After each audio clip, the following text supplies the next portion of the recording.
What's up guys, I'm Brian Levitt, aka B-Love. Today I'm going to be reviewing the Nooie Cam 360 from Nooie. Let's get into it. So if you've been around my channel, you know I'm no stranger to security cameras. I've got a Ring doorbell on the front of my house, I've got 2 Ring floodlight cameras, and 2 Nest cams. So what sets this guy apart from those? Well, this has 1080p full HD video. It also has night vision with infrared built in.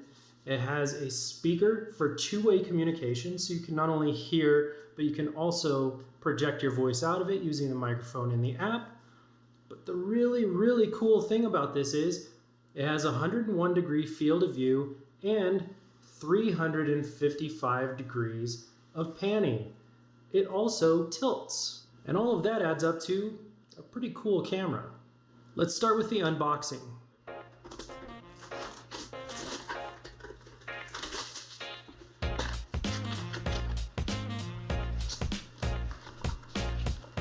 Instructions.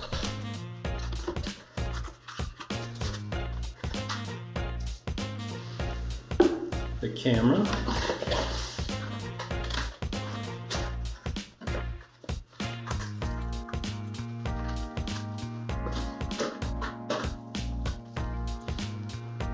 Wall outlet USB adapter. Base plate. Power cable. And mounting hardware.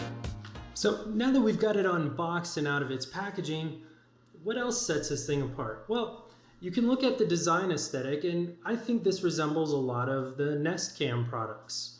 And that's a compliment to this company because Nooie, being a newer company to the market, they have a lot to catch up on, but the design aesthetic of this is pleasing. It's a nice weight. It feels like a good camera. And the big compelling thing about this is the price. This thing goes for $49, which is significantly less than any of the offerings you're going to get from, say, Nest, for example. And as far as indoor cameras are concerned, this has one killer feature that I'm going to talk about towards the end that sets it apart from all of the others. Once we've got this thing out of the box, it's pretty simple to get set up. Simply go to the app, click Add New Camera, select the type, in this case it's Nooie Cam 360, and then it steps you through the process. So you want to make sure that the red light is flashing, click that it is, and then you're going to go ahead and enter in the details for your Wi-Fi network. Now, one thing to note, this only supports 2.4 gigahertz networks. It does not support 5 gigahertz networks. For most routers, this isn't an issue. Any modern routers use both bands simultaneously, so you shouldn't have any problems. Go ahead and click on Next. And this is the interesting part. It shows a QR code, and this QR code you actually display in front of the camera. The camera acknowledges that, and that's its way to communicate with the app. So once you have that, it goes ahead and it goes through the pairing process, which only takes a few seconds, and then your camera's up and running. Once you've got your camera set up, you can fire up the app again, and you'll see your camera listed on the home screen. Now you can also go in and you can see your inbox. You can select your camera and it'll show you if motion was detected. You can select one of those videos and then you can just go to the video and it'll pull it up on the screen and you can see the motion happening. You can also see it panning and tilting to actually follow the motion on the screen, which is pretty darn cool. That's kind of the thing that I like the most about this camera. That's why I have it just sitting on the front porch. I have a covered porch, and so it's okay to have it out there for now, for testing purposes at least. So we can also pull up the camera itself. It pulls up the live view. Then we can go in and check out some of the settings. So I have mine set to record audio. It shows a status light. Rotate image. So the times you would use this is if you, for example, mounted this on the ceiling and you had the camera upside down, you would want to rotate the image, flip it 180 degrees. You can turn motion tracking on and off, and that again is where it follows the objects across the screen as we just saw. Night vision you can turn on and off, and then synchronization of time.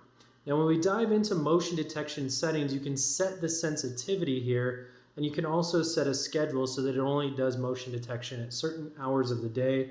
The same thing goes for sound detection. You can turn it on, set the sensitivity, and also set a schedule. Now, apart from that, you have the storage option, which you can do the SD card or cloud storage, which again, I think is a fantastic option to have.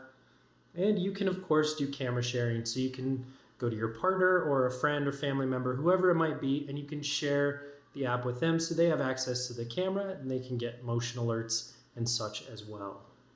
So if this can do everything that a Nest Cam or a Ring Cam can do, what's the actual killer feature? Well, if you push this up, you can see this little slot on the bottom. And what do we have here? A micro SD card. If you haven't lived under a rock for the past couple of years, you've probably seen news articles and stories surrounding Nest Cams and Ring Cams and their vulnerabilities, people hacking accounts, people gaining access to your camera, and other nefarious things. So that's what gives this kind of a killer advantage is this camera can not only use a cloud subscription service just like all the others. The data for that is stored on Amazon AWS, which is likely the same place that Ring stores theirs since they're owned by Amazon. Nest products probably use GCP or Google Cloud because obviously it's owned by Google. But if you pop in a micro SD card, you can still access all of your videos from the phone and from the app, and it records everything locally. This means you don't need a monthly subscription, which means it drives down the cost even further. On top of that, you have extra security in place and you don't have to worry so much about what happens with these videos. And that's honestly the thing that's kept me from putting any of these cameras inside of my home. The fact of the matter is, I don't want somebody being able to hack into my account and stream data from inside my house. So having the ability to store everything locally on a micro SD card is kind of a big deal.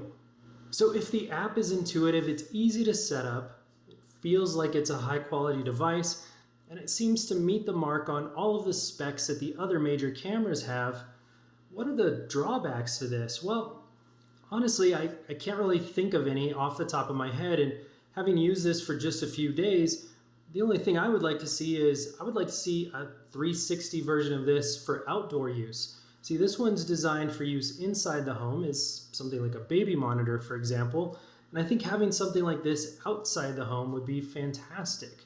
I can see the motion tracking and everything else coming in really handy, especially around the front of my house or perhaps in the garage.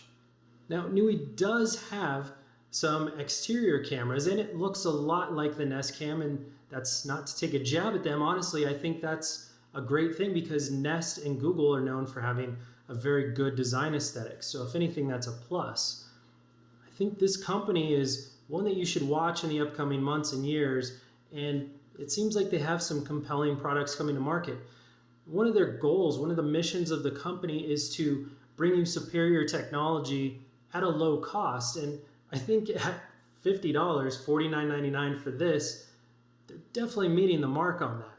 If you're considering an indoor camera, you're looking for a 360 cam, and you care about security and things like having a micro SD, take a look at Nooie. I'm going to drop a link in the description to their website and their social media profile.